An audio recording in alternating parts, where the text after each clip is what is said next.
खत भी लिखा था, लेकिन ये पहली बार नहीं है, हमारे साथ ऐसे वाक़यात पहले भी हो चुके। गवर्नर साहब ने एक ऑल पार्टीज़ कॉन्फ्रेंस बुलाया था, चूँकि नन ज़मूंग प्रेस कॉन्फ्रेंस हो दा द खैबर पख्तूनख्वा अमन जरगी हवाले सर څنګه تاسو به تر جرګه وه سپیکر صاحب جرګه راغوستې وه موږ اپریشیټ کوو چې یاره داسې اقدام شوی د ټول سټیک هولډرز د کې پي هغه ټول په یو چت کې و د صوبې د امن حوالې سره نو موږ سپیکر صاحب ته هم په دې مبارکباد ورکوو او یو وړه غوندې ګیله ترې کوو ګیله ترې دا کوو چې یاره موږ تاسو ولې نظر انداز کوئ تحریک جوانان پاکستان د ځوانانو پارټي ده او صرف صوبه کې نه بلکې ټول پاکستان کې 65% د ځوانان دي نو تاسو د ځوانانو ریپرزنټیشن تاسو دې کې نه دی کړی نو دا هم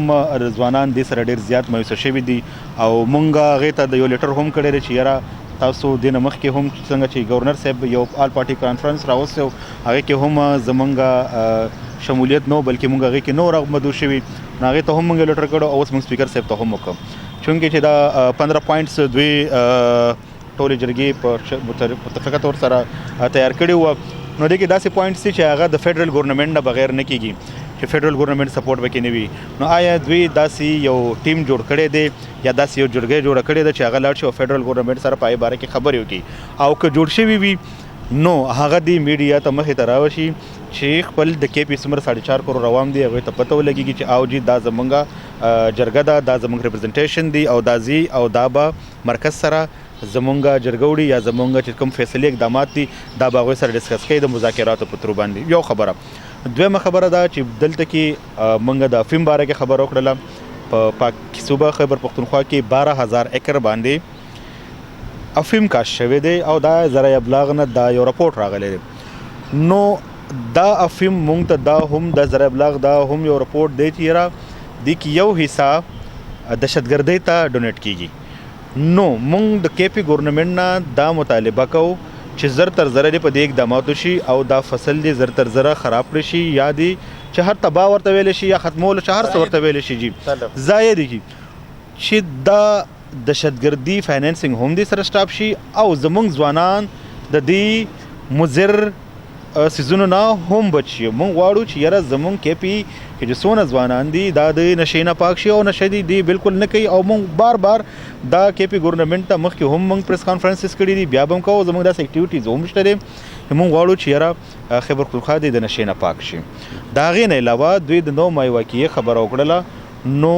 9 مای واقعه بالکل په هغې جوډیشل انکوایري د جوړه شي خو زموږ دا مطالبه ده چې یاره نه صرف 9 مای واقعه بلکې صوبه کې چې نور څومره داسې فوجي تنصیبات په هغې حملې شوي په هغې د هم جوډیشل انکوایري کینی چې یاره د ټولې د یو رنګې راپورټس راشي او ټول د بالکل د 4.5 کروڑ عوام مخې له کېښود شي د هغې نه علاوه زموږ دا یو مطالبه هم وه چې سی ایم صاحب دا خبره کړې وه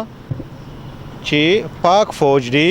د صوبې نه لاړ شي بارډر ته بالکل سی ایم صاحب تاسو چیف ایگزیکټیو موږ به ستاسو د فیصلې اپریسیشن وکړو بالکل لاړ شي خو آیا ته د دې څیز ګارنټي ورکولی شي چې صوبه کې به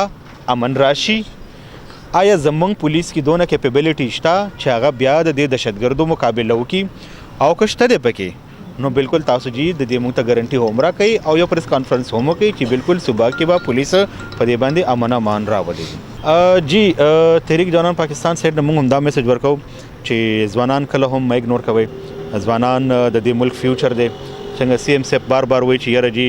زه د سټوډنټ فیډریشن نه راغلی یم او نن ته چیف ایگزیکټیو وي نو همدغه ځوانان سبا ستا په منصب باندې هم کېناستی شي نو دا بالکل مه اګنور کوئ بلکې دوی ځان سره شانه بشانه په هر یو ځای کې ودروئ ځکه چې دا ځوانان به هم مخکې لکه څنګه چې تاسو نن صوبه چلوئ داسې به دا ځوانان مخکې راځي او هغه بیا دا صوبه او دا ملک مخکې بوځي